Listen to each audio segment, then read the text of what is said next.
Yo me inicié en las labores de radio, no, mejor dicho, de teatro, en el Ateneo Artístico de Valparaíso.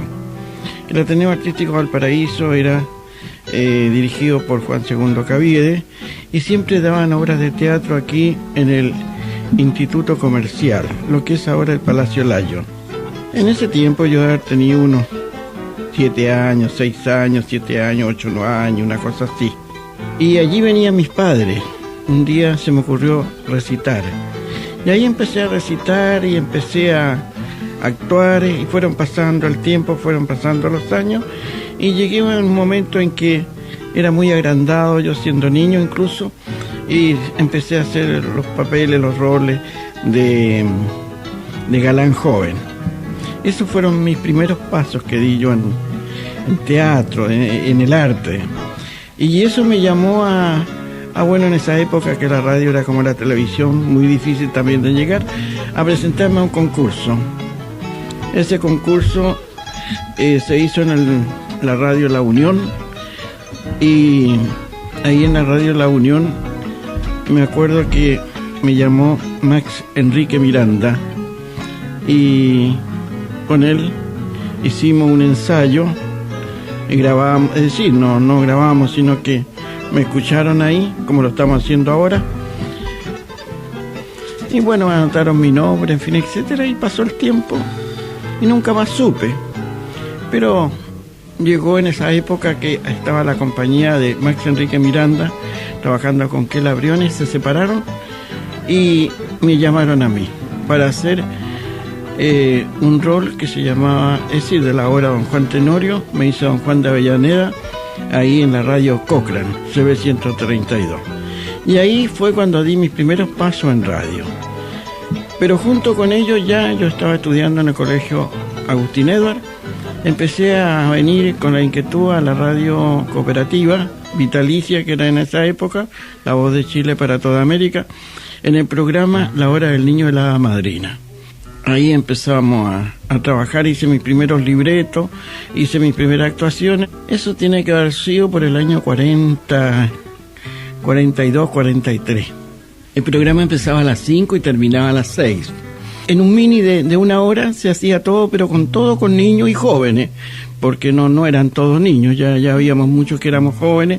Yo empecé prácticamente como niño y terminé ya como un joven. Llegué todavía con uniforme al colegio Agustín Edward, por eso que lo recuerdo bien. Después estuve en el San Pedro Nolasco y seguía en la Hora del Niño a la Madrina, hasta que por allá por el año 46, 47 prácticamente me retiré de la Madrina. Pues seguí trabajando en Radio Cochrane, donde hacía locución, trabajaba en radioteatro.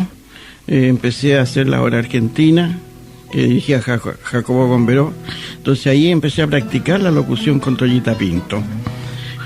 Prácticamente pasé por toda la radio Valparaíso, con excepción de la Recreo. Jag vill tacka livet som gett mig så mycket. Yo viajé después del terremoto del 85. Yo llegué como todo el mundo, llega a Suecia, donde un amigo, a conocer, planteando mi situación económica, y allí en Suecia tuve muy buena acogida, desde la llegada, desde el aeropuerto, no puedo quejarme en absoluto, tuve pero muy buena acogida, muy buena llegada. Fui derivado porque este amigo vivía en el norte de Suecia, a una comuna de Argenmoland, en la parte norte, a unos cuantos kilómetros nomás del Círculo Polar.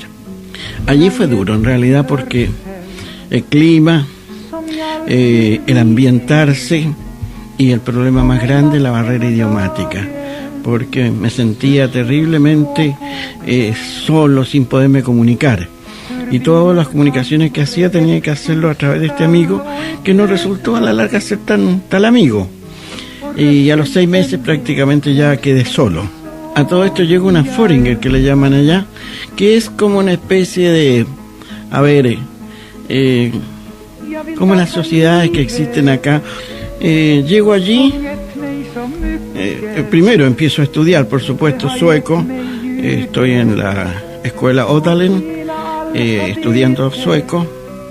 Me cuesta mucho en un principio y llego a esta institución en BB y me dicen, bueno, aquí tienes tu trabajo, vas a tener tanto de sueldo y tienes que producir acá. ¿Qué produzco? Ahí fue mi problema. Entonces se me ocurrió hacer un programa de radio. Como había hecho tanto acá y tenía conocimiento, en base al libreto, inicié un programa que se llamaba Bacra Chile, que en español significa Chile lindo. Y en ese programa yo hacía un viaje imaginario y este programa se hacía en español y en sueco. Yo hacía los libretos, había una chica que me los traducía y después los leíamos frente al micrófono con música y con, digamos, sincronización entre una sueca que hablaba muy lindo el sueco. Entonces yo hacía la parte español, ella repetía lo mismo en sueco. Ese programa, esa era una radio FM, en Radio Cranfors, que no tenía mucho alcance. Pero en todo caso yo recibí varias cartas de lugares bien retirados, como quien dice aquí Valparaíso, Santiago. Lo curioso es que este programa, aparte de dar a conocer Chile y de incentivar el deseo de conocer Chile, porque de eso tengo claro, por lo menos yo sé personalmente, que 3 personas viajaron a raíz del programa para conocer Chile, si era verdad todo lo que yo decía por radio. Tuvo la otra particularidad de incentivar el idioma. Entonces había mucha gente que allá se inscribió para estudiar español. Entonces había solamente una profesora de español y de allí surgió un nuevo puesto para mí. Me creé un nuevo trabajo que era enseñar español. En el fondo fui como un monitor, pero resulta que esta monitoría, si podíamos llamarle, se significó como profesor porque hice clase en varias escuelas, sí, en la escuela donde yo estudié primero y después en tipo universitario.